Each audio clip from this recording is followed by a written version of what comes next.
I will sing forever of your love, O God.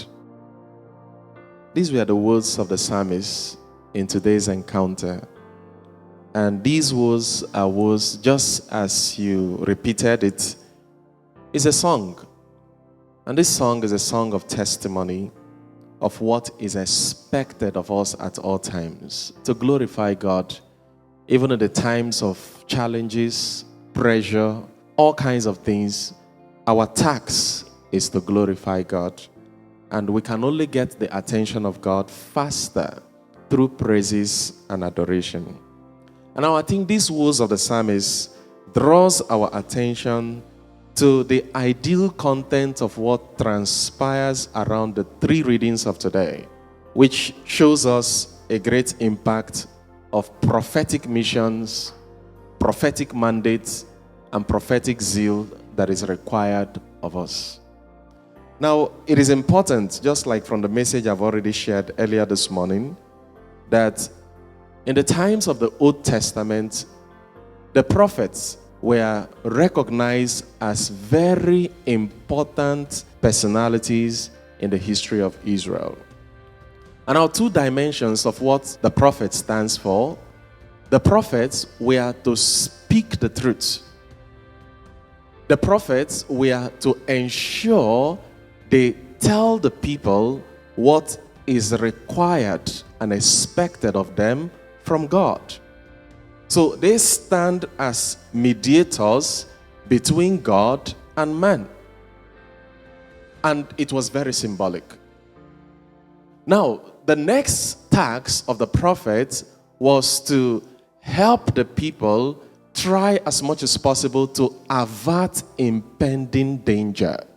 So which means if there is something that is about to happen, be it negative, be it positive, this revelation is said to the people either to warn the people or to encourage them to remain steadfast.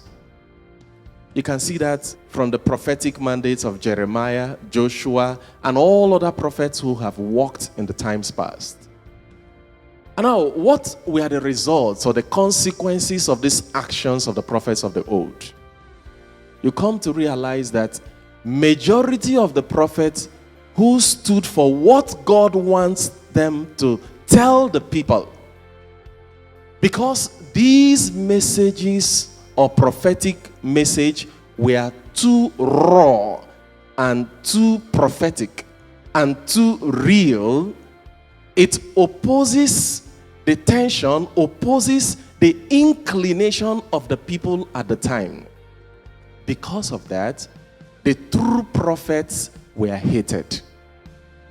Nobody liked them. They didn't want to see them. And anything it would take to run them, kill them, frustrate them, do anything on them so that they don't exist. Because if you have lack of the true prophets, then the evil people will rejoice. They will have more chances to manipulate the people and keep the people under spell. And that was ongoing. So these prophets went about carrying out their tasks.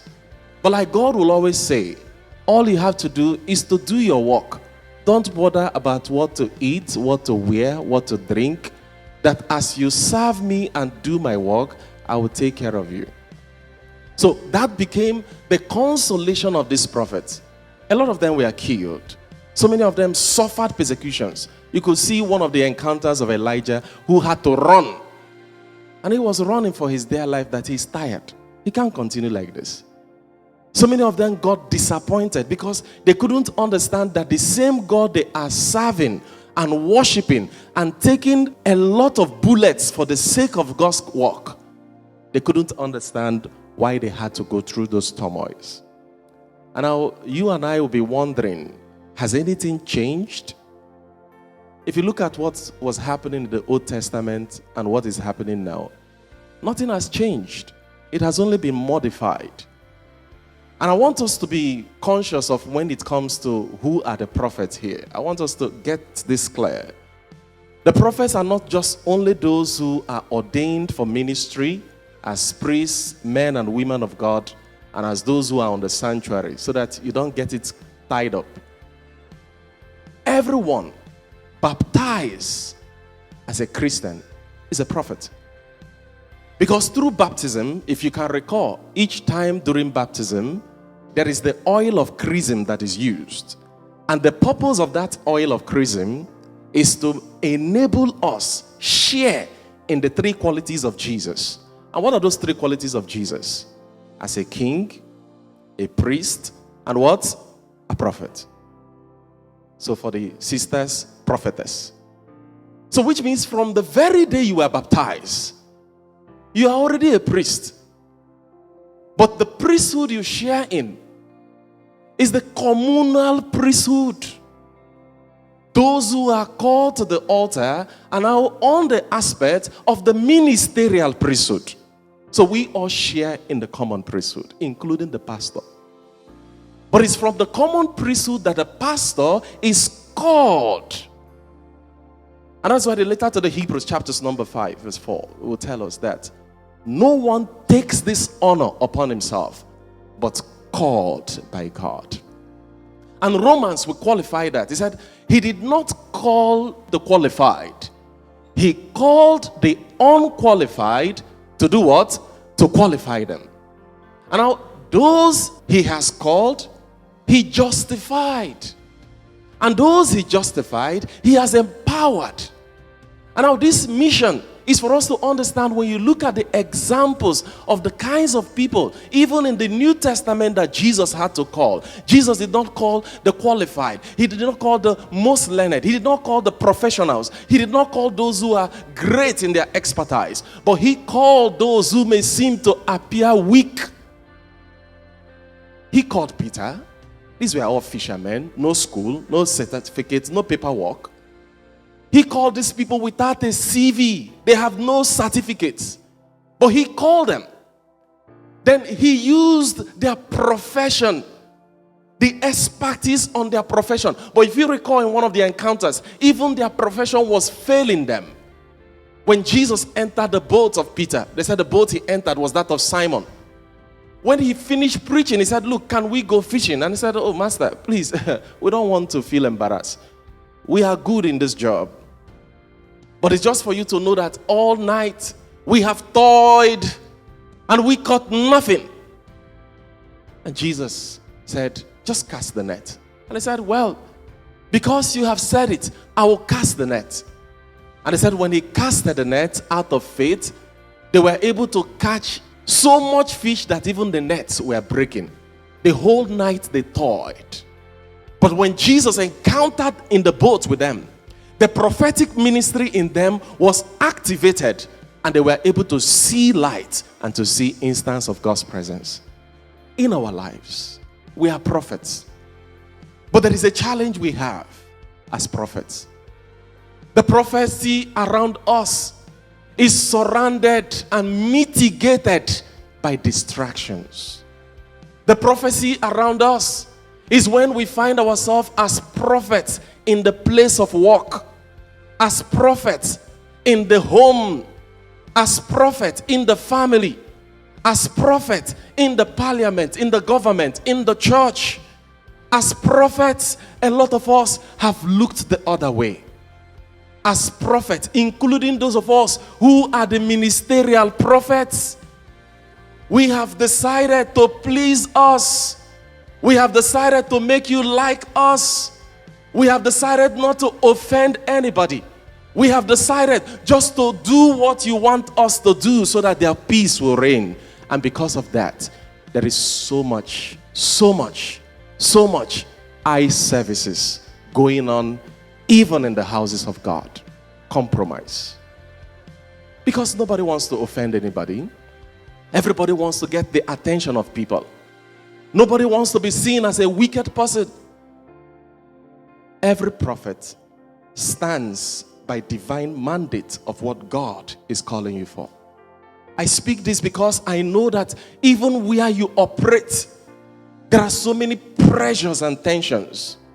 And sometimes these truths are not said because you don't want problem. You know, one of the problems that we avoid is a problem to die. But have you realized something? No matter how you avoid death, we shall all die. Have you asked that question? Have you thought about it? Because most times that is one of the fears we have. I don't want nothing happen to me. I don't want nothing happen to me, child. I don't want nothing happen to me, family. I don't want nothing. Let them do their thing. Let them have their way. And everybody is keeping quiet. The purpose of the prophet is to speak and not just open the mouth, but to speak the truth. Let us go in our various communities. There are people who are not our church members. There are people who don't even go to church. There are people who are our close neighbors. We see things happen to these people. Some of them are frustrated. Some of them are being oppressed by other people. And what happens? The community keeps quiet. We all keep quiet. We look the other way to say, well, it's not my family, so I don't want to bother them. I don't want to be involved. Let us not go too far. Round in our communities, there are some people who are helpless. They have nobody to help them. Possibly they are handicapped or they are in a kind of situation that they cannot do things for themselves. Have we ever thought of passing those people's area to even knock on the door to see if they wake up that morning? There are some people who is not because they are lazy, but their gap is filled with bushes. The drain is covered by a lot of rubbish. And we clean our own gap, clean our own drain. And when it comes to the boundary, we said, it's not my business. These are simple things I'm trying to talk about. For those of us who are privileged, either because we have worked hard, God blessed us. And we thank God. It's not easy to work hard. Anybody who has worked hard, when God blesses you, enjoy it. Because you don't know how long you have to live on this earth. There are many people who have so much fat bank accounts in their bank. And the only thing that gives them joy every morning, they look at a lot. They smile. They just smile. And right beside them or behind them, some people are languishing in abject poverty. No food. Some people have died because of hunger. God has blessed some of us. We have traveled. We have experienced a lot of things. At least we are privileged to put food on the table. It's a blessing. And if God has blessed us with a house, with shelter, with clothes, with food, all we need to do is to stop fighting other people to tell them we stronger than you, we richer than you, we handsome and beautiful than you, we have more money than you, our family is more privileged than you. There is no need for competition, brothers and sisters. And always remember that. You are not in competition with anybody. If you like, drive the latest vehicle of so many millions of dollars. What is important is that wherever that one takes you, the other rickety vehicle will still take you from point A to B. We have to always understand that. Because when you want to live above your standard, you break down. A lot of us as prophets, we are busy imitating people. And that is why we have a lot of false prophecy. Why? Because people want to tell us what we like to hear. God go bless you. You go make money. Things go work for you. You will get that job. You will get that appointment. God has already given you everything. You don't need anybody to tell you what God has already confirmed. And because we are so inclined to what we want to hear, we fall into wrong hands. And that's why I said, as prophets, we may have not been doing our work because we see injustice prevail. We see evil and we can say nothing. We see people frustrated and we keep quiet because it's not our children. It's not our family. It's not our home. We, in our family, we are covered. But remember, what goes around does what? Comes around. Because when you keep quiet over certain things because it's not your business, one day it will turn to your business. Because the problem will affect everybody. And that is why we want to remind ourselves about the power of prophecy and the role of prophetic missions. The purpose of prophetic mission is to speak the good news. And the major good news here is to speak the truth, to stand against all forms of injustice. And that's why if you look at some of the translations of the things that happened in the scriptures, you discover the prophets who were sincere, they don't need to force themselves to get whatever they have to get. That's why Jesus was talking about anyone who takes care of a prophet receive a prophet's reward. But you discover what kinds of prophets do we have today as opposed to the prophets of the past. The types of prophets we are having today are now prophets whom the world have tendedly want to see as seers. We want to be seers. We want to tell people what will happen next. And most of the prophets we have now are private jet prophets, money banking prophets, all kinds of prophecy. And it's not just about the men and women of God on the altar. It is extensive to the people of God worshiping. What kind of churches do we have today? Today, we have moved beyond the church as a place of prayer to a church as a place of competition. It's a church where people come to dress nice, where people come to put on high heels and makeup to intimidate others who don't have clothes. It's a church where we are distracted. That is the kind of church we have. It's a church now that we talk about who has the highest church, who has the greater number of population, who has the highest attendance, who has the highest edifice and the gigantic buildings and all that. We are busy looking at infrastructure, and the real soul that is supposed to be taken care of is languishing in pain. We are lacking spirituality. We have so much religiosity. We pray a lot. We go to church a lot. We do everything and we sing nice song from the choir, nice homily from the preacher, nice everything. The church is so nice and everything was nice, but the spirituality is sick. And friends, these are the things missing now in the prophetic times of our time. We are more interested on how to make more money. We are more interested in our harvest, in our raising fund. We are more interested in the things we want to do, to have a lot of things, to raise money, to take care of certain things. But the spirit of the people who are doing this is far from God. And that is one of the things you notice now. So we are not far from what happened at the time of Jeremiah. That's why Elisha, in the case of the Shunammite woman, Elisha prayed with them. They took care of Elisha because he was a man of God.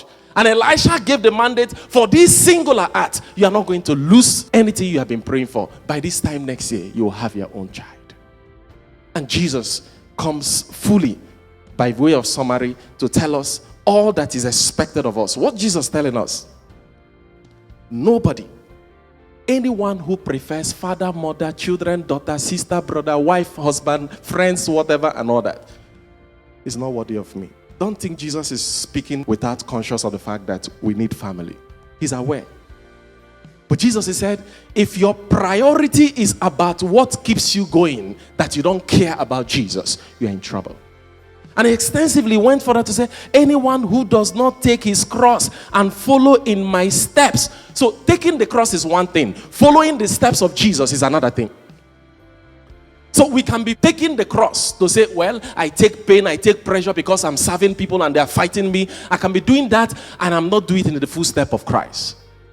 So taking the cross is one thing. The following the footstep of Jesus is another thing. So when we take the cross, we have to follow the example of Jesus. And the example of Jesus, that he was patient, he looked up to the focus, he did not get distracted. Today, so many of us, we are under pressure. Little thing, we say somebody fighting us, somebody fighting us. Why would they not fight you? They will fight you because you are doing the right thing.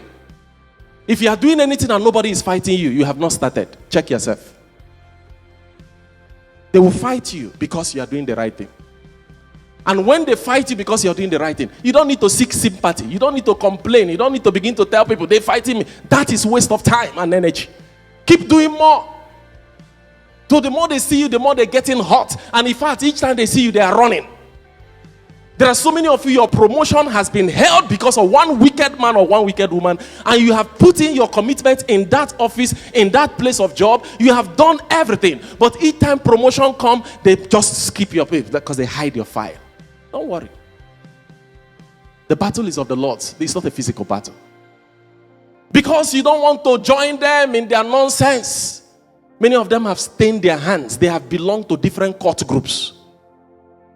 And because they have seen that the way you are going, if they tell you some of these secrets, they cannot. Because these people are so desperate. They are desperate because whatever it will take them to take your life, they are ready to do that. And that is the more reason why we don't need to take chances. One of the things I prepare you people is not for you to be afraid, but for you to stand your grounds and not let anybody intimidate you.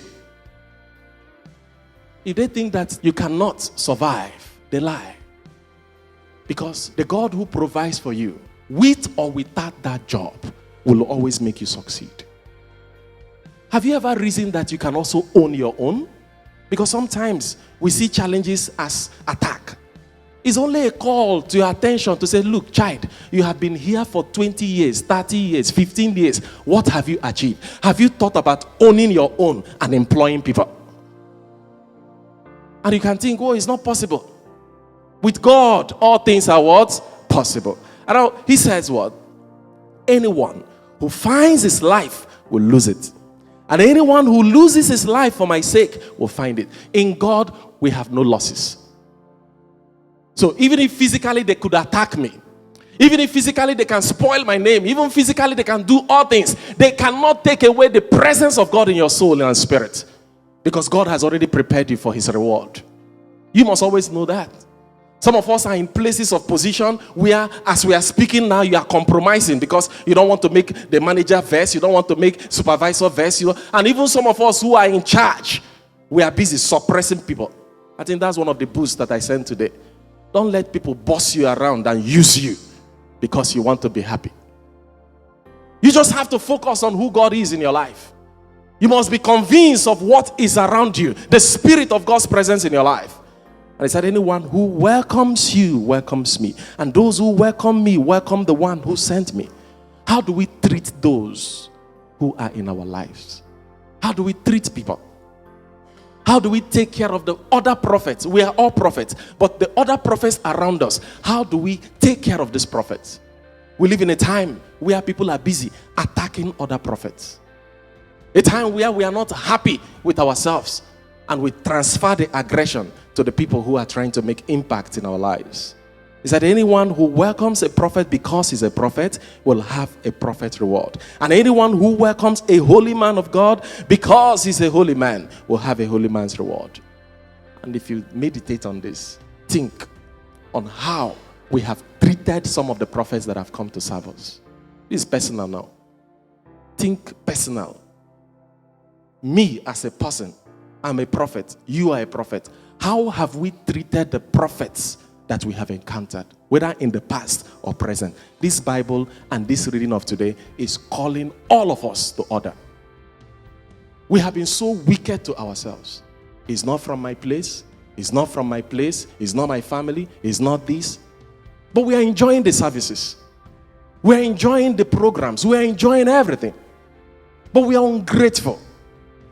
We are not happy. And anything it will cost us to suppress these people because they are not our people, we do it. That is wickedness. There may be no complaints because in the God's work, we are supposed to unite the church. Nobody has the right to divide the church of God. Whatever you suffer, bear it in the name of God. Don't divide the church of God and start attracting attention. What is going on? What is happening? We will not want that. We don't want this. If Jesus had reacted over all the things that happened to him, there will be no church today. Child of God, in your challenges, in your situations as a prophet, be patient. Seek God. Whether you are finding hardship in the things you do, allow God to speak in your life. Don't give up. Hold on to God. And that is why Jesus is telling us today, we shall always get our reward when we do things for the sake of God. Today we are all called to prophecy. And as prophets, whether as a teacher, as a worker, as a farmer, as a priest, as a pastor, as a man or woman of God, as a person, wherever you find yourself in the family, you have a responsibility.